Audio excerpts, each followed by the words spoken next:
नमस्कार दोस्तों, स्वागत है आपका। तो देखिए, आज जो रिक्रूटमेंट निकला हुआ है वो निकला हुआ है डीआरडीओ की तरफ से।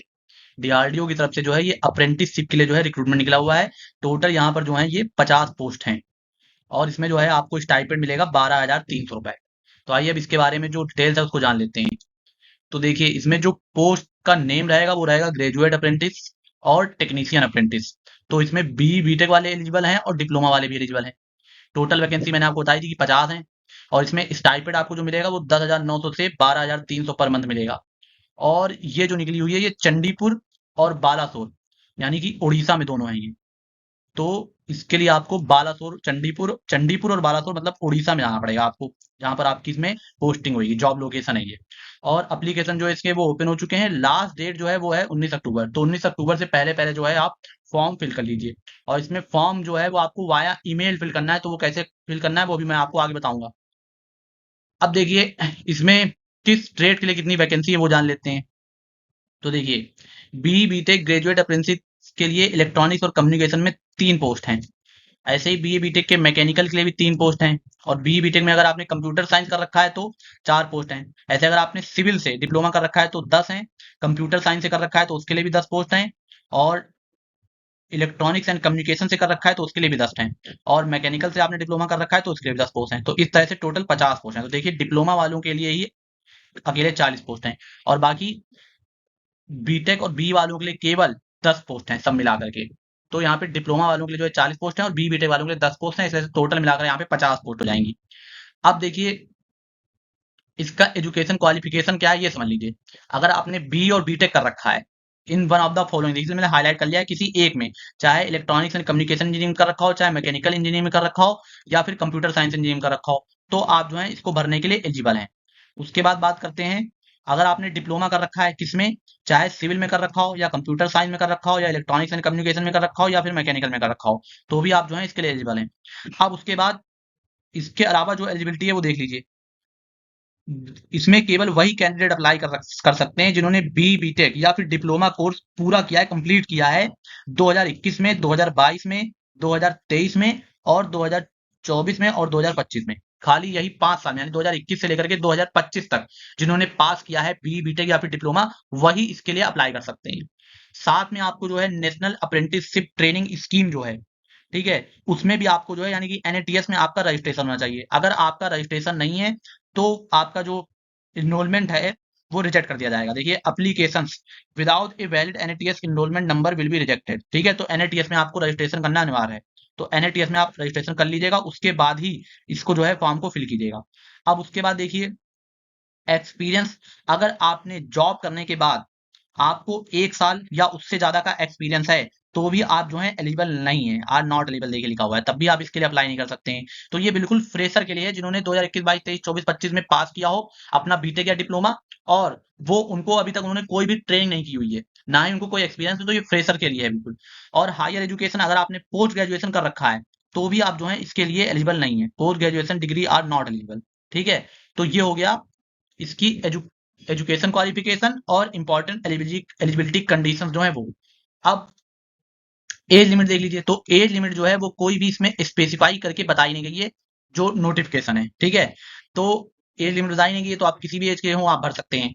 अब उसके बाद डीआरडीओ अप्रेंटिसशिप जो ये आपकी है उसमें स्टाइपेंड और बेनिफिट क्या मिलेंगे। तो बेनिफिट तो इसमें कुछ नहीं है, खाली आपको स्टाइपेंड मिलेगा।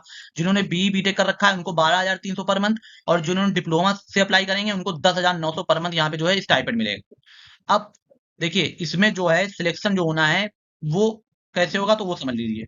अब देखिए, शॉर्ट लिस्टिंग पहले कैंडिडेट की कैसी होगी। तो पहले तो जो है द सिलेक्शन बोर्ड जो है वो चेक करेगा जितने भी उसको एप्लीकेशन रिसीव हुए हैं। उसके बाद कैंडिडेट जो है वो शॉर्ट लिस्ट किए जाएंगे उनके परसेंटेज के हिसाब से, जो कि उन्होंने अपनी इसेंशियल क्वालिफिकेशन, जैसे आपने बी बीटेक के लिए अप्लाई किया है तो बी बीटेक में आपके जितने परसेंटेज हैं उस हिसाब से आपको शॉर्ट लिस्ट किया जाएगा। और अगर आपने डिप्लोमा से अप्लाई किया है तो डिप्लोमा में आपके जितने परसेंटेज हैं उसके हिसाब से मेरिट लिस्ट तैयार की जाएगी और आपको शॉर्ट लिस्ट किया जाएगा। ठीक है, और मेरिट लिस्ट जो बनेगी उसमें जो टॉप कैंडिडेट्स होंगे उनको ही अगले स्टेज के लिए यानी नेक्स्ट स्टेज के लिए बुलाया जाएगा। ठीक है, तो यानी कि अगर आपके परसेंटेज अच्छे हैं तो आप इसलिए अप्लाई करेंगे तो आपके चांसेस ज्यादा रहेंगे। अब देखिए, सेकंड राउंड जो होना है वो होना है रिटन टेस्ट या इंटरव्यू होगा। जो शॉर्ट लिस्टेड कैंडिडेट्स हैं फर्स्ट स्टेज के, उनको जो है बुलाया जाएगा रिटन टेस्ट या फिर इंटरव्यू। अब इसमें से क्या होगा वो आपको ईमेल के द्वारा, जो आप ईमेल पे ही, क्योंकि इस पे अप्लाई करना है, तो जिस ईमेल से आप अप्लाई करेंगे उसी ईमेल पे आपको जो है बताया जाएगा कि आपको रिटन टेस्ट होगा या फिर इंटरव्यू होगा। ठीक है, this will be held at the proof and experimental establishment इन चंडीपुर उड़ीसा। ठीक है, ये कहां पर होगा? आपका चंडीपुर उड़ीसा में।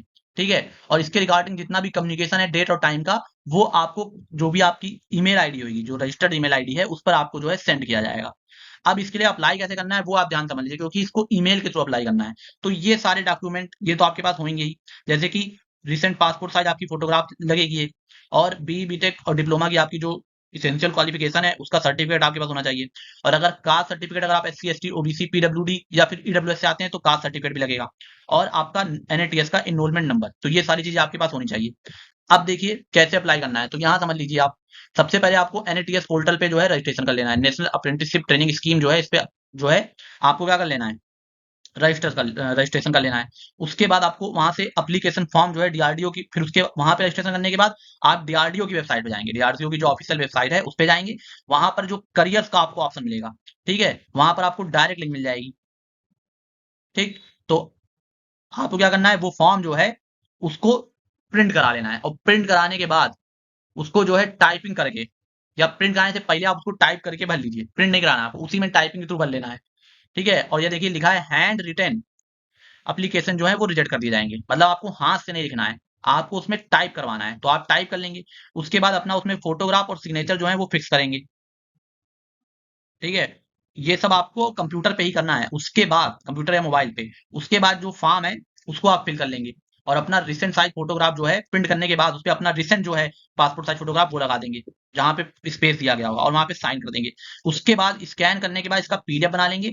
सिंगल पीडीएफ फाइल में इन सबको, जो आपके सर्टिफिकेट है, मार्कशीट, जितनी भी चीजें उसमें लगाने के लिए आपके पास है, उन सबको एक सिंगल पीडीएफ फाइल में मर्ज कर लेंगे। और उस सिंगल पीडीएफ फाइल को, ये जो यहाँ पे एड्रेस, ईमेल एड्रेस दिया गया है training.pxc@gov.in, इस पर आपको क्या करना है, भेज देना है। तो इस तरह से आपको इसमें करना है, और मेल के थ्रू अपने जो आपकी रजिस्टर्ड ईमेल आईडी है, रजिस्टर्ड ईमेल आईडी, उससे आपको यहाँ पर भेज देना है। ठीक है, अब फिर उसके बाद अपने ईमेल पे आपको देखते रहना है, मतलब आप ईमेल में सिंक ऑन कर लीजिए, तो मैसेज जो जब भी कोई ईमेल आता है तो आपको मिल जाता है, तो उसको आपको चेक करते रहना है। जब भी अगर आप शॉर्ट लिस्ट होंगे तो आपको जो है उसमें मेल के द्वारा बता दिया जाएगा।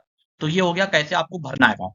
अब ये डेट आप याद रखिए, और इसके फॉर्म भरना शुरू हो चुके हैं, तो आप अभी अप्लाई कर लीजिए 19 अक्टूबर, क्योंकि लास्ट डेट है। और फीस इसकी कोई नहीं है, ठीक है, नो एप्लीकेशन फीस, यहाँ पर कोई फीस नहीं लगनी है आपकी, तो बिल्कुल फ्री है ये। अब अब देखिए हमारा एक टेलीग्राम चैनल है, और हमने अपना अरट्टई पर भी जो है एक चैनल बना लिया है। तो अगर आप टेलीग्राम पे हैं तो आप जो है टेलीग्राम चैनल को, जो हमारा ये है जिसका लिंक आपको डिस्क्रिप्शन में मिल जाएगा हमारे वीडियो के, तो उसमें आप जाकर के हमारे टेलीग्राम चैनल को ज्वाइन कर सकते हैं। उसमें हम आपको लेटेस्ट अपडेट वगैरह प्रोवाइड करते रहते हैं, और आपको रिमाइंड भी कराते रहते हैं कि आज लास्ट डेट है फॉर्म भरने की, जिससे कि आप फॉर्म भरने से चूके नहीं। और साथ में हमारा जो है अरट्टई पर भी हमने अपना चैनल बना लिया है। तो अगर आप अरट्टई पर हैं तो आप जाकर के, उसका भी लिंक आपको हमारे डिस्क्रिप्शन में मिल जाएगा, तो उस पर जाकर के भी आप जो है हमारे अरट्टई के चैनल को भी ज्वाइन कर सकते हैं। तो दोनों में, चाहे अरट्टई का चैनल हो चाहे टेलीग्राम का चैनल हो, हमारी जो टीम है वो उसमें आपको लगातार लेटेस्ट अपडेट जो है गवर्नमेंट जॉब से रिलेटेड, और फ्री पीडीएफ नोट्स वगैरह जो भी हमारे पास अवेलेबल हैं उस गवर्नमेंट जॉब से रिलेटेड, वो सब आपको प्रोवाइड करते रहते हैं, और आपको रिमाइंड भी कराते रहते हैं। तो इस तरह से आप ये दोनों चैनल को ज्वाइन कर लीजिएगा। तो इतना समय देने के लिए बहुत बहुत धन्यवाद आपका। अब अगर आपको हमारा वीडियो पसंद आता हो तो आप वीडियो को लाइक करिए, चैनल को सब्सक्राइब कीजिए, और इस जानकारी को अपने दोस्तों के साथ भी साझा करिएगा। तो बहुत बहुत धन्यवाद आपका।